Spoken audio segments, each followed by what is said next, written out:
Maandamano makubwa yameibuka ndani na nje ya kisiwa cha Greenland kupinga kile waandamanaji wanachokiita shinikizo la Marekani la kuchukua au kudhibiti kisiwa hicho chenye umuhimu mkubwa wa kimkakati katika bahari ya Arctic kwa visingizio vya usalama wa Marekani.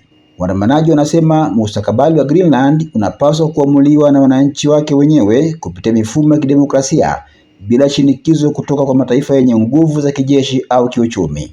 Katika mji mkuu Nuuk na miji mingine ya Greenland, maelfu ya raia wamejitokeza barabarani wakibeba mabango yaliyosisitiza uhuru, mamlaka ya kitaifa na haki ya kujitawala.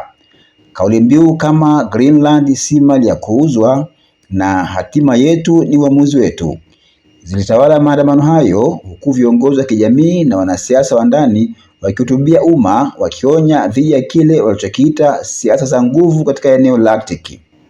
Maandamano hayo hayakuishia Greenland pekee. Nchini Denmark ambako Greenland ina uhusiano wa kihistoria na kikatiba, waandamanaji walikusanyika katika miji kadhaa wakionyesha mshikamano na wananchi wa Greenland. Waandamanaji nchini humo walisisitiza kuwa mustakabali wa kisiwa hicho haupaswi kuamuliwa kwa misingi ya maslahi ya kijiografia au kijeshi ya mataifa makubwa, bali kwa kuzingatia sauti ya watu wake.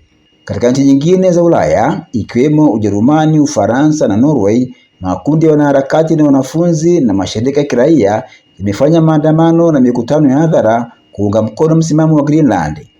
Wamesema hatua yoyote ya kulazimisha mabadiliko ya mamlaka katika eneo hilo ingekiuka misingi haki ya mataifa kujitawala na ingeongeza mvutano wa kimataifa katika Arctic, eneo ambalo tayari linakabiliwa na ushindani mkubwa wa kijiografia.